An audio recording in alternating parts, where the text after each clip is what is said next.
Assalamualaikum warahmatullahi wabarakatuh. Selamat siang Bapak Ibu dan salam sejahtera untuk yang beragama lain. Hari ini saya akan membawakan topik tentang pensiun sejahtera.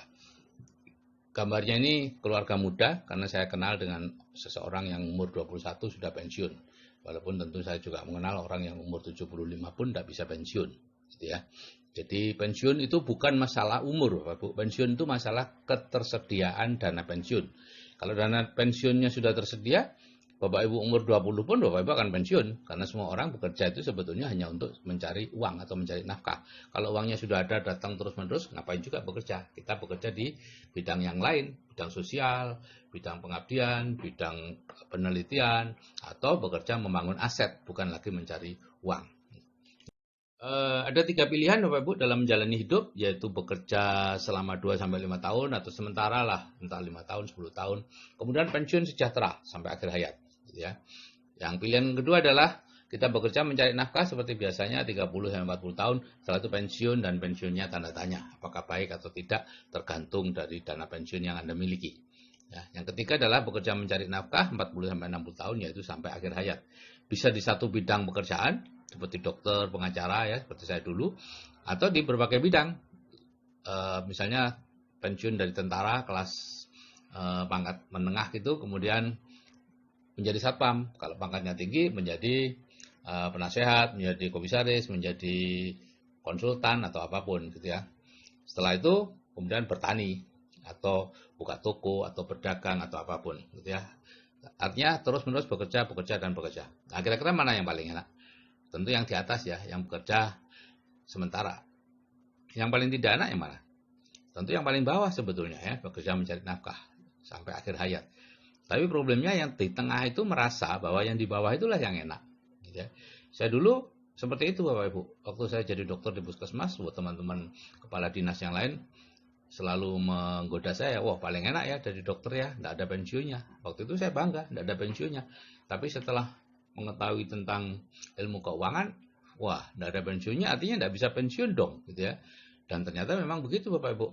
Guru-guru saya yang sudah sepuh, yang sudah umur 70-an tapi masih harus mencari nafkah, itu seringkali salah diundang di rumah sakit A untuk operasi, datangnya ke rumah sakit B, ya, atau mencuci tangannya, setelah dicuci tangannya dia pulang gitu ya. Kru OK sudah nunggu-nunggu, dokternya tidak ada atau profesornya tidak ada. Oke Bapak Ibu, itulah 3 pilihan menjalani hidup ya. Terserah Bapak Ibu milih yang mana. Kalau saya sudah ada di nomor yang 1 itu dan anak-anak juga di situ ya. Nah, ini 3 tahapan dalam hidup Bapak Ibu ya. Ada pendidikan, pekerjaan dan hasil.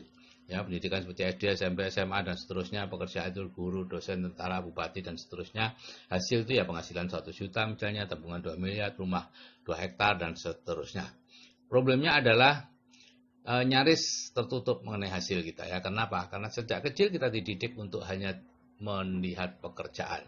Ya, kalau kita ditanya, anak-anak kecil ditanya selalu diharap untuk menjawab dengan guru, dosen, tentara, bupati, dokter dan sebagainya. Tidak boleh menjawab atau tidak diharapkan menjawab ingin kaya dan lain-lain. Kalau menjawab seperti itu akan dikejar lagi. Untuk kaya itu jadi apa? Ya itu seperti anak saya dulu. Ditanya oleh guru TK-nya, bisa jadi apa, Cah? Dia jawab sesuai arahan saya, jadi orang kaya, Bu Guru. Besok banyak membantu orang. Oh, bagus sekali, Cah. Untuk bisa jadi orang kaya itu kamu jadi apa? Tidak penting katanya Bapak, yang penting jadi orang kaya gitu kan. Yang anak TK suka ngotot. Iya, ibu guru tahu, tapi untuk bisa kaya itu loh, apa kamu mau jadi dokter seperti bapakmu? Bapak aja berhenti. Ya, itu jawaban anak saya seperti itu. Akibatnya apa Bapak Ibu? Karena kita selalu didikte untuk terus dalam bidang pekerjaan dan selalu dilatih bahwa bekerja itu mulia, menganggur itu tercela, pensiun itu kiamat dan sebagainya, hal-hal seperti itu. Akhirnya kita terus-menerus berkutat antara bekerja pendidikan gitu ya. Selesai sekolah kita kerja, masih kurang sekolah lagi, kerja lagi, sekolah lagi, kursus, terus seperti itu sampai seumur hidup. Dan itu dianggap wajar karena memang sekitar saya seperti itu dan dianggap membanggakan. Padahal seharusnya sebetulnya yang diinginkan itu hasil sebetulnya gitu loh ya. Punya penghasilan besar, punya uang banyak, punya rumah besar, itu yang diharapkan gitu ya. Nah, ini ada life map miskin Bapak Ibu ya. yaitu life map yang menekankan pada bekerja mencari uang dan life map yang tidak suka uang.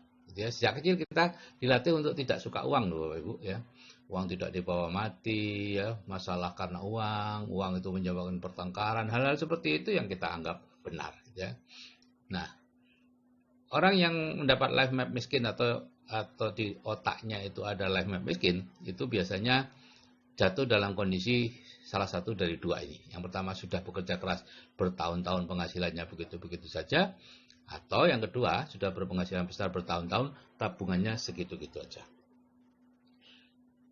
Kalau kita punya uang kecil, uang sedikit ya, tidak sedikit, banyak pun ya, pokoknya punya uang lah yang belum jelas penggunaannya, maka Bapak Ibu akan mendapat dorongan yang luar biasa untuk menghabiskan uang itu. Tiba-tiba saja muncul hal-hal yang tadinya tidak terpikirkan ya, lantai yang baik-baik saja selama ini tiba-tiba nampak kusam yang nggak perlu diganti ya. Ruangan yang sebenarnya cukup gitu ya, tiba-tiba kurang luas ya, sehingga ditambah kamar ya, karena merasa kalau hari raya kan penuh, padahal hari raya itu cuma setahun sekali gitu ya, dan orang pulang kampung hari raya itu senang kalau desa-desaan malahan gitu ya. Tapi selalu ada ide yang tidak bisa Bapak Ibu cegah, sehingga dikatakan bahwa rumah adalah penghisap kekayaan kita nomor satu, karena semua uang kita masuk ke rumah. Rumah tidak pernah jadi selama Anda punya uang. Rumah Anda akan terus-menerus akan Anda perbaiki dan itu menghisap kemampuan keuangan Anda. Ya. Kemudian kalau Anda mencoba untuk melakukan sesuatu sesuai passion, sesuai minat dan sebagainya, pada akhirnya Anda akan jatuh dari satu ke dua. Tidak akan kemana-mana. Gitu ya. Bapak Ibu, semua ini berawal dari pikiran. Ya, kenapa semua bisa terjadi, kenapa Bapak Ibu terus-menerus harus bekerja, kenapa tidak pernah atau jarang sekali bisa punya uang banyak, meskipun sudah menghasilkan uang banyak, tetap aja tidak punya uang gitu ya. Karena semuanya berawal dari pikiran. Dari pikiran kita akan munculkan tindakan-tindakan tertentu, tindakan yang diulang-ulang jadi kebiasaan, kebiasaan yang terus-menerus dilakukan jadi karakter, dan karakter itulah yang akan jadi nasib kita. Jadi nasib Bapak Ibu sekarang ini bukanlah takdir Bapak Ibu, ini hanya sekedar hasil cara berpikir kita yang lalu ya. Saat ini cara berpikir kita kan seperti tadi saya katakan, yaitu bekerja keras mencari nafkah. Ya, bekerja kerasnya betul, mencari uangnya yang salah. Seharusnya bekerja keras membangun aset atau membuat pabrik uang yang menghasilkan uang terus-menerus untuk kita. Itu ya. Nah, jadi kalau Bapak Ibu ingin merubah ya atau berubah cara berpikirnya sekarang dari berpikir bekerja mencari uang menjadi berpikir bekerja mencari nafkah, dari sibuk terus berpikir menjadi santai, dari mencari uang terus berpikir menjadi uang yang datang terus, maka 5-10 tahun yang akan datang nasib Bapak Ibu juga akan berubah dengan sendirinya ya. Bapak Ibu akan dipertemukan dengan orang yang tepat di saat yang tepat sehingga sesuai dengan apa yang ada di pikiran Bapak Ibu ya. Nah, di pikirannya dirubah, maka nasibnya juga akan berubah.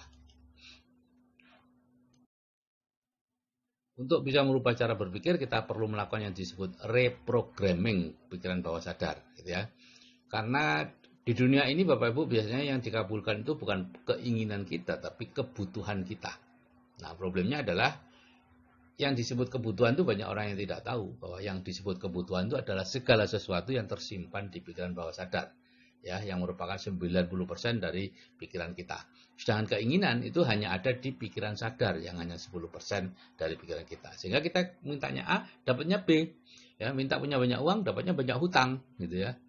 Minta ya apa saja, minta kaya dapatnya miskin dan seterusnya. Seperti itu. Ya. Itu harus dilakukan reprogramming Bapak. Pola pikir miskin direprogramming ya jadi pola pikir kaya. Caranya apa? Ya diisi dengan pola pikirnya orang kaya. Ya, kalau zaman dulu Bapak Ibu, untuk bisa memiliki pola pikir orang kaya, orang harus merantau dulu. Ya, keluar dari rumah, ya, punya cita-cita merantau ke kota besar gitu ya, kemudian magang ke orang sukses, baru bisa kaya. Kalau sekarang tidak perlu Bapak Ibu. Bapak Ibu ikut seminar orang kaya, yaitu seminar-seminar yang pembicaranya orang kaya, ya, bukan seminar teknis ya Bapak Ibu, jangan kebalik. Selama ini Bapak Ibu yang Bapak Ibu paling suka adalah seminar teknis. Seminar yang membuat kita terus-menerus bekerja lebih keras lagi. Ya, cara ini ya, cara membangun bisnis online, cara manajemen UKM atau beternak lele, ya, atau cara membeli rumah tanpa uang, yang memiliki rumah tanpa uang, cara berdagang, apa saja lah, pokoknya cara itu adalah seminar teknis yang memperkuat pola pikir miskin kita, ya. Buku dan CD juga seperti itu, ya, bukan buku-buku tentang beternak lele dan lain-lain, tapi buku-buku inspirasi, ya. Sehingga dikatakan bahwa kalaupun Anda ikut seminar, baca buku dan CD, sepanjang itu pilihan Anda sendiri, Anda tidak akan berubah. Ya, kalau mau berubah, cari mentor, lakukan hal-hal yang ditunjukkan mentor, yang semakin Anda tidak sukai, harus semakin Anda lakukan. Jadi Bapak Ibu, kalau Anda punya mentor Anda pasti menunjukkan hal-hal yang tidak Anda sukai. Tapi itulah yang bisa merubah Anda. Hal-hal yang tidak Anda sukai. Ya, Anda harus melakukannya dan belajar menyukainya. Kenapa? Karena hal-hal yang tidak Anda sukai itulah hal-hal yang belum ada di pola pikir Anda. Jadi Anda harus mengadakannya dengan cara lama-lama menyukai.